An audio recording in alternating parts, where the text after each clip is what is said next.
आप देख रहे हैं खबर असरदार। मैं हूं आपके साथ पूजा सचदेवा। और खबर असरदार में आज सबसे पहले बात संघ और उस पर जारी सियासत की। कर्नाटक सरकार में मंत्री प्रियांक खरगे आरएसएस को लेकर एक बार फिर से बड़ा बयान देते नजर आए। उन्होंने कहा कि आरएसएस और तालिबान दोनों की विचारधाराएं मिलीजुली हैं। हर तरह का कट्टरवाद तालिबान की तरह ही है। प्रियंक खरगे ने मुख्यमंत्री सिद्धारमैया को पत्र लिखा। सरकारी संस्थानों, सार्वजनिक खेल के मैदानों और मंदिरों में सभी आरएसएस गतिविधियों पर प्रतिबंध लगाने की मांग की। रिपोर्ट देखिए।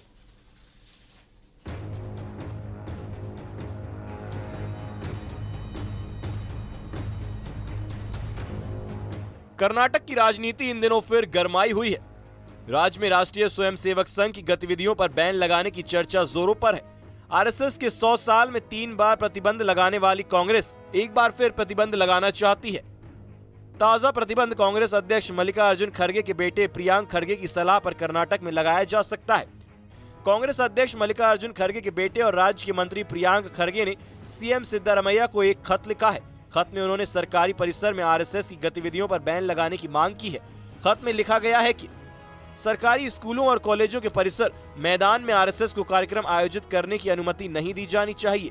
खत में यह भी कहा गया है कि सार्वजनिक पार्कों और धार्मिक ट्रस्ट द्वारा संचालित मंदिरों में भी आरएसएस के कार्यक्रम नहीं होने देने चाहिए।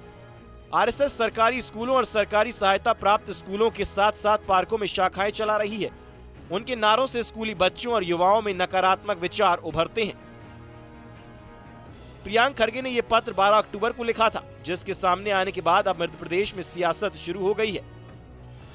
देखिए, मल्लिकार्जुन खड़गे जी हों या श्रीमती सोनिया गांधी हों या उनके बुजुर्ग युवा नेता राहुल गांधी जी हों, ये सब लोग संघ के धुर विरोधी हैं। और यही विरोधी नहीं है, नेहरू जी भी विरोधी थे, इंदिरा जी भी विरोधी थी, राजीव जी भी विरोधी थे। और एक बार नहीं, 2-2, 3-3 बार संघ पर इन्हें जो है प्रतिबंध लगाया। फिर भी संघ 100 साल का होकर ये देश के, समाज की, राष्ट्र की सेवा कर रहा है, निस्वार्थ भाव से सेवा कर रहा है। खड़गे जी के पुत्र को ये पता नहीं होगा कि जब कहीं बाढ़ आती है तो खड़गे जी नहीं पहुंचते हैं, राष्ट्रीय स्वयंसेवक संघ का स्वयंसेवक पहुंचता है।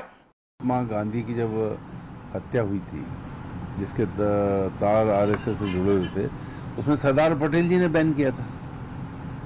तो मैं समझता हूं कि कर्नाटक की जो स्थिति है, जहां पर वो खड़गे जी के जो मंत्री हैं बेटे, उनने अगर बात लिखी है, तो निश्चित तौर पर कर्नाटक से ये बात उठी है, ये दूर तक जाएगी। इससे पहले भी कांग्रेस 3 बार संघ पर प्रतिबंध लगा चुकी है और अब एक बार फिर आरएसएस बैन किया जा सकता है। अब देखना होगा कि प्रियांक खरगे के पत्र को लेकर कर्नाटक सीएम सिद्धारमैया का जवाब क्या होता है। Bureau report, news 18।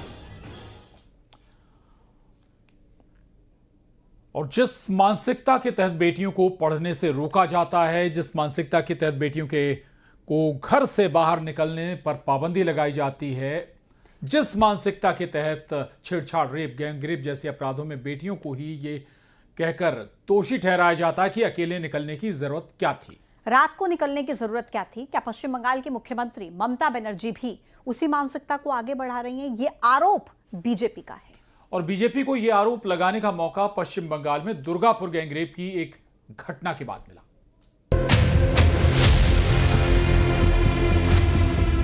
How they came out in the night at 12:30, and especially the girl child at night time, they should not be allowed to come out in the outside. यहाँ पे ममता बनर्जी का राज चल रहा है, तालिबान का राज, पाकिस्तान का जैसा सरकार का राज चल रहा है। आप घर में बंद रहें, हाँ? और एक महिला मुख्यमंत्री की पुलिस अत्याचार करे। महिला मुख्यमंत्री रहने के बाद इस तरह की घटनाएं लगातार घटना, ये बहुत ही दुखद है। She is the administrative chief of the state. Same Mamata Banerjee, same.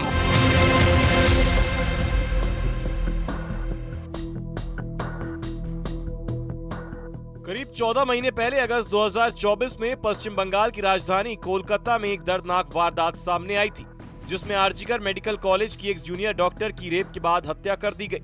और अब एक बार फिर से दुर्गापुर में मेडिकल कॉलेज की छात्रा के साथ गैंगरेप की सनसनीखेज वारदात सामने आई है। विरोध प्रदर्शन की ये तस्वीरें देखिए। इन तस्वीरों को ना तो पश्चिम बंगाल भूला है और ना ही देश के लोग। लेकिन लगता है पश्चिम बंगाल की ममता बनर्जी सरकार ने इस घटना से कोई सबक नहीं लिया और अब दुर्गापुर में भी ठीक वैसी ही घटना सामने आई है, जहां एक मेडिकल छात्रा के साथ कुछ आरोपियों ने गैंगरेप की वारदात को अंजाम दिया।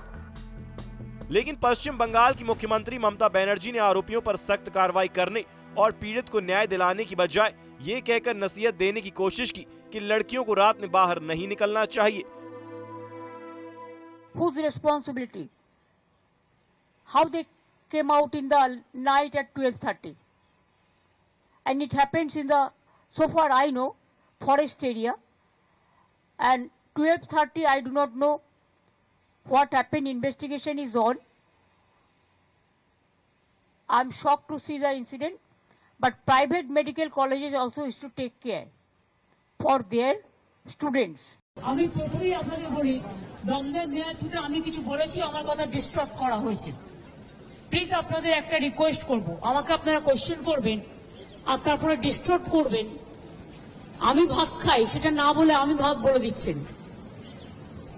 এইসব রাজনীতি আমার সাথে করার চেষ্টা করবেন না, কারণ আমি আপনাদের সাথে মিট করি, অনেকে মিটই করেন না, কোশ্চেন তৈরি করে দিয়ে উত্তর দেয়।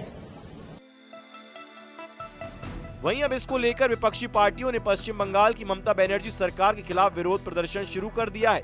बीजेपी का आरोप है कि पश्चिम बंगाल में ना माँ, ना माटी, ना ही बेटी सुरक्षित है, सिर्फ अपराधी, बलात्कारी और जिहादी सुरक्षित हैं। कुशासन और आपकी इस दकियानूसी मानसिकता के कारण आज बंगाल में मां शर्मिंदा है, माटी लहूलुहान है और मानुष बेहाल है।